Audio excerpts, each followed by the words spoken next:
Vous écoutez Au banc du crime, le podcast qui vous fait juger les affaires criminelles les plus sombres.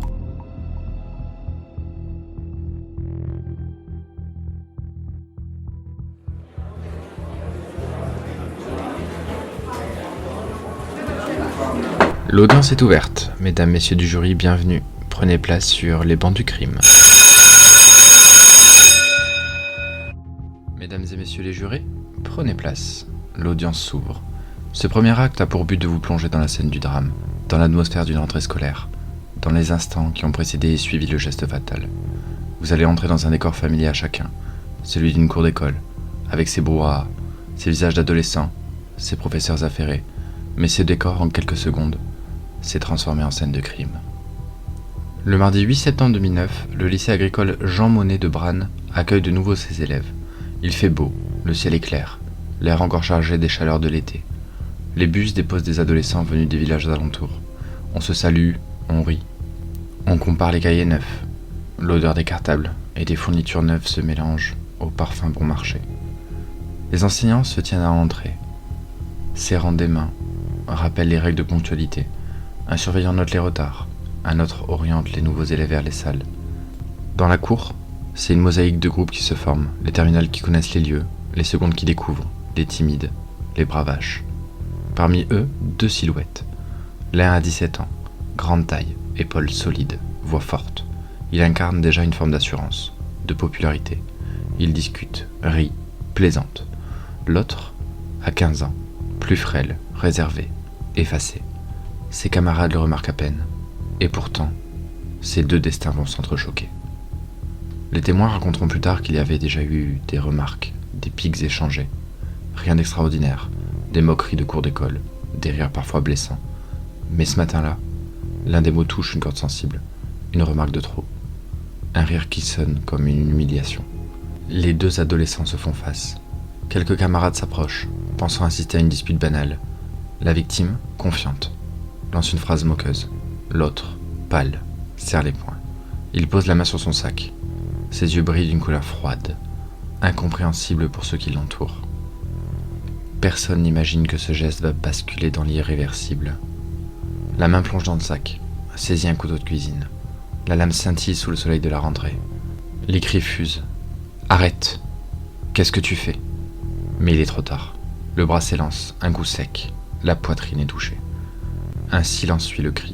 La victime chancelle, recule de 2 pas, porte la main à son torse, son visage blêmi. Ses jambes se dérobent. Il tombe. Autour de lui, la cour hurle, se fige. Certaines élèves se précipitent, d'autres s'enfuient, incapables de supporter la scène. Les surveillants arrivent, repoussent les élèves, appellent à l'aide. Un professeur tente un massage cardiaque, un autre comprime la plaie. Le sang s'écoule malgré tout. Les secondes deviennent des minutes interminables. Les pompiers sont appelés. Le SAMU arrive. Les gestes médicaux s'enchaînent, mais rien n'y fait. Le constat tombe. Décès. La cour devient un espace silencieux. Plus personne ne rit. Des pleurs éclatent. Certains élèves tremblent, d'autres vomissent. Le quotidien scolaire s'est transformé en cauchemar collectif. Pendant ce temps, l'auteur du geste est saisi. Il ne fuit pas. Le couteau encore à la main, il tremble. Ses lèvres murmurent. « Je ne voulais pas. » Les gendarmes le conduisent à l'écart. Il n'oppose aucune résistance. Son visage est celui d'un enfant dépassé par son propre acte. La nouvelle se répand. Les parents sont prévenus. La mère de la victime arrive sur place, hébétée. On lui annonce l'impensable. Ses cris résonnent dans le couloir de l'infirmerie. Du côté de l'auteur, les parents, effondrés, peinent à comprendre comment leur fils a pu introduire un couteau dans son sac. Les gendarmes bouclent l'établissement. Des rubans de sécurité sont posés. La cour, quelques heures plus tôt, emblème de jeunesse, devient scène de crime. Les experts photographient, prélèvent. Les élèves sont regroupés dans une salle, pris en charge par des psychologues. Le proviseur prend la parole. « Nous allons traverser une épreuve, mais vous n'êtes pas seul. » Dès la fin de la matinée, la presse est là. Les caméras filment les grilles. Les titres tombent. Drame à Branne. Rentrée sanglante. Un élève tué par un camarade. Les journalistes interrogent des élèves en larmes, des parents inquiets, des voisins stupéfaits. Le soir, les journaux télévisés ouvrent sur ce fait divers. La France entière découvre le nom de Bram. Ce drame choque, d'autant plus qu'il survient le jour de la rentrée. Ce moment d'habitude associé au cahier neuf, aux promesses d'avenir, se transforme en jour de deuil. L'école, censée protéger, devient lieu de mort. Les enseignants eux-mêmes s'interrogent. Comment en sont-ils arrivés là? Vous avez maintenant entendu la scène, vous l'avez visualisée, mais votre rôle ne s'arrête pas aux faits bruts. Vous devez comprendre les protagonistes, mesurer les causes et les conséquences, analyser le geste, son contexte et son impact. Car juger ne se limite pas à constater. Juger, c'est comprendre et trancher. C'est ce que nous allons faire, acte après acte, en explorant les vies, les blessures, les paroles. Car derrière cette rentrée brisée, il y a des visages, des histoires et des vérités.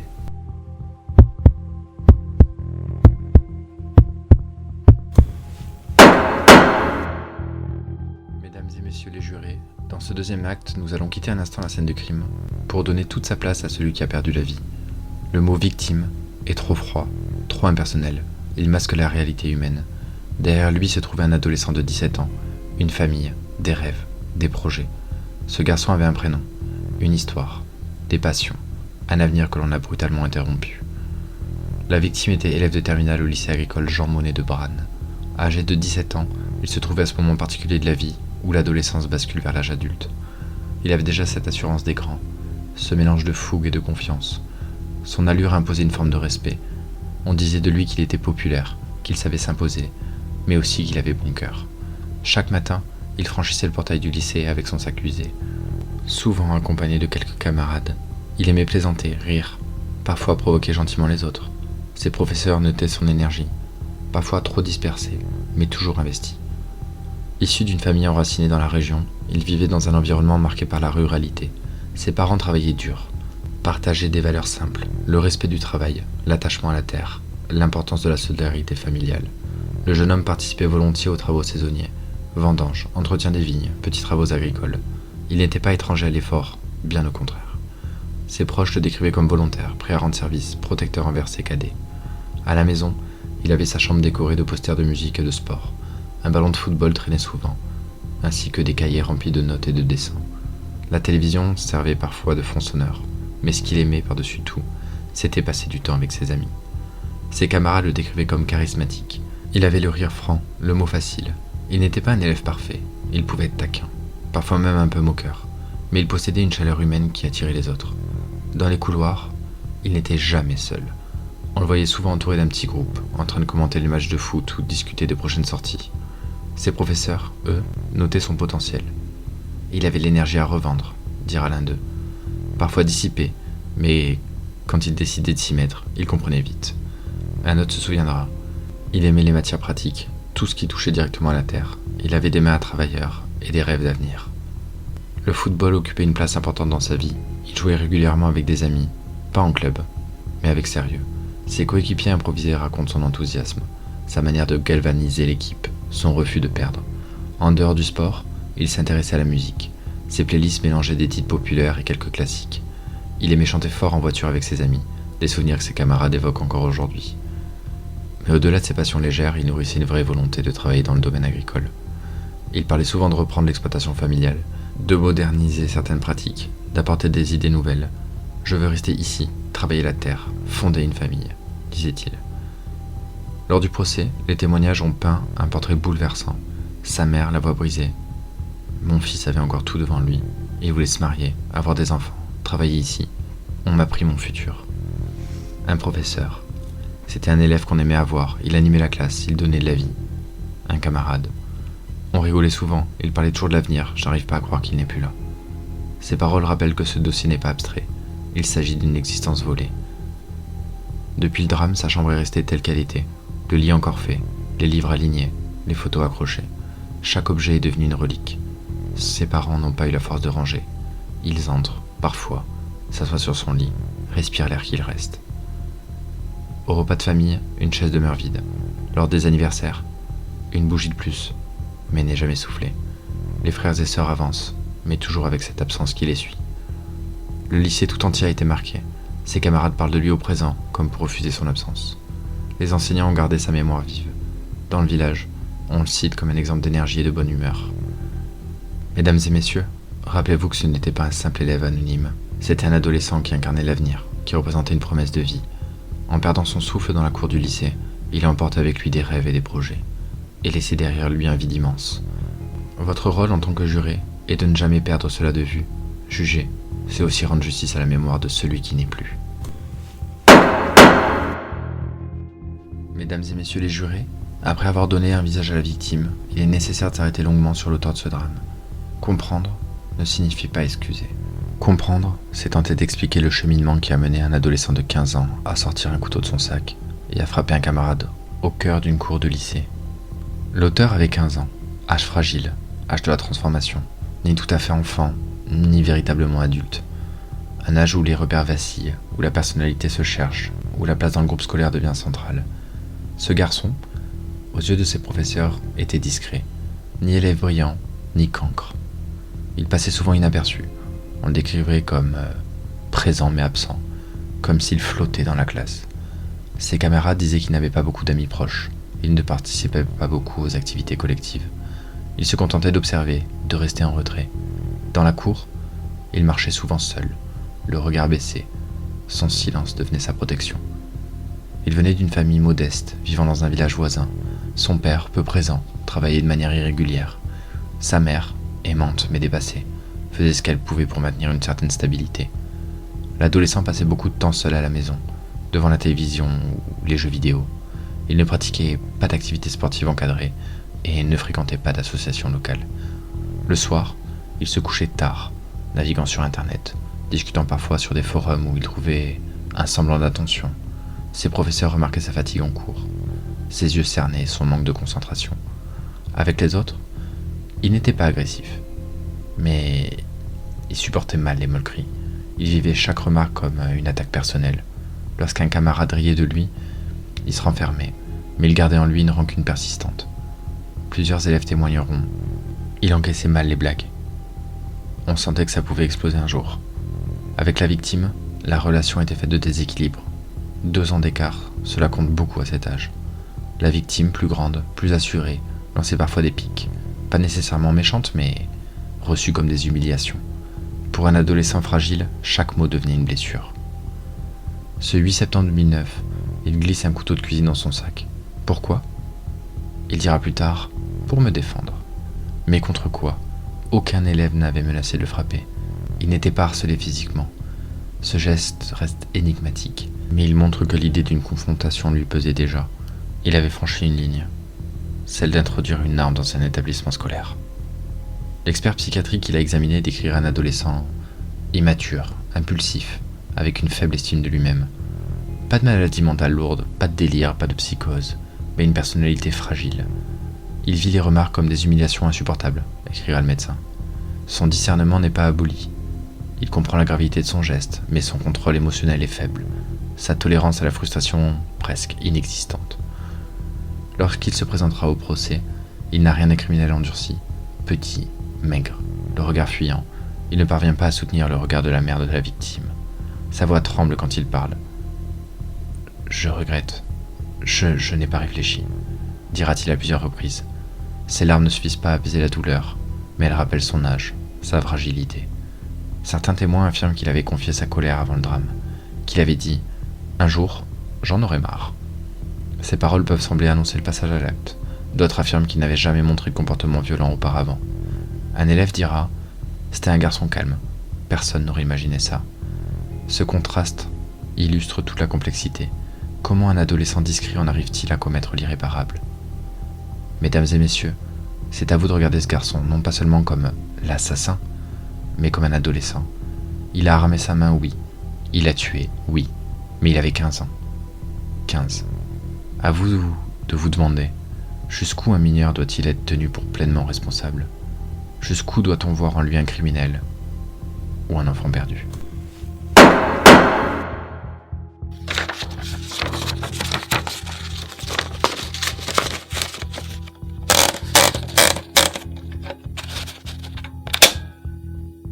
Mesdames et messieurs les jurés, nous entrons dans le temps judiciaire, celui de l'enquête.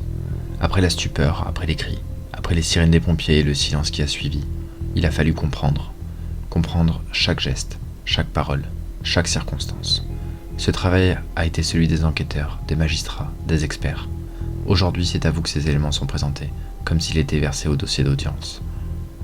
Quelques minutes après l'agression, l'auteur est interpellé par les gendarmes. Il est encore dans l'établissement, assis, blême, le couteau saisi. Il ne tente pas de fuir, il ne résiste pas. Un surveillant dira Il tremblait, il répétait souvent qu'il ne voulait pas. Cette arrestation immédiate marque le début du dossier judiciaire. Conduit à la brigade, il est placé en garde à vue. Comme la loi l'exige pour un mineur, un avocat commis d'office est présent, ainsi qu'un éducateur. Ses déclarations sont confuses. Les gendarmes notent. L'intéressé dit qu'il voulait se défendre, qu'il a sorti le couteau par réflexe.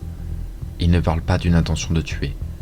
Il répète plusieurs fois « Je n'ai pas réfléchi », mais il admet avoir pris le couteau chez lui le matin même. Cette contradiction entre un geste impulsif et la présence préalable d'une arme devient centrale dans le dossier. Les enquêteurs auditionnent un à un les élèves présents. Certains affirment avoir entendu une remarque moqueuse de la victime juste avant le coup. D'autres disent n'avoir rien perçu, j'ai juste vu le couteau. D'autres parlent de la rapidité, ça s'est passé en 1 seconde. Les enseignants confirment l'absence de conflit ouvert entre les deux jeunes. Il y avait parfois des tensions, mais rien de dramatique, dirait un professeur. Un surveillant ajoute « C'est incompréhensible ». La cour du lycée est figée, les gendarmes posent les scellés. Le sang au sol, le couteau récupéré, les vêtements de la victime. Et l'auteur saisi. Des photos sont prises, des mesures relevées. Chaque détail compte. La position du corps, les traces de pas, les témoignages croisés. Le médecin légiste établit que le coup porté a transpercé le thorax et touché une zone vitale. La mort a été rapide. La direction du coup et la profondeur de la blessure montrent la violence de l'impact. Le rapport conclut. L'introduction du couteau a eu des conséquences létales immédiates. Ce rapport vient appuyer l'accusation d'homicide volontaire. Un psychiatre examine le mineur. Il note une personnalité fragile, impulsive, mais aucune abolition de discernement. L'adolescent comprend la portée de ses actes, mais sa capacité de contrôle est limitée. L'expert écrit « L'acte traduit un passage à l'acte, impulsif dans un contexte perçu comme humiliant. » Ceci laisse une marge d'interprétation. Impulsivité ou préméditation? 2 jours après, le juge des enfants le met en examen pour homicide volontaire. Cette qualification signifie que la justice considère l'intention de tuer comme possible.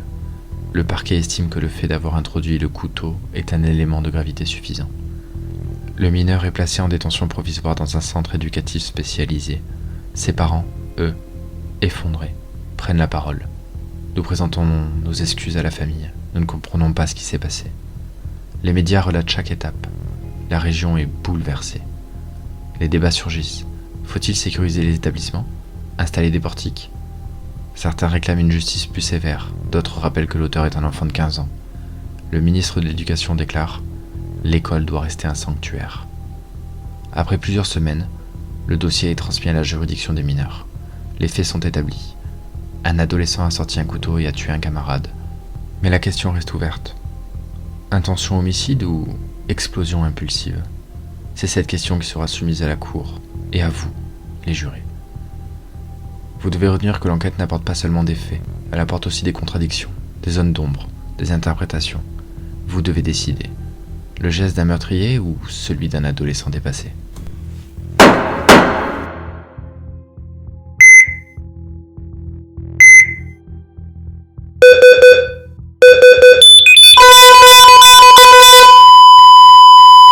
Mesdames et messieurs les jurés, après les faits, après l'enquête, voici venu le temps du procès.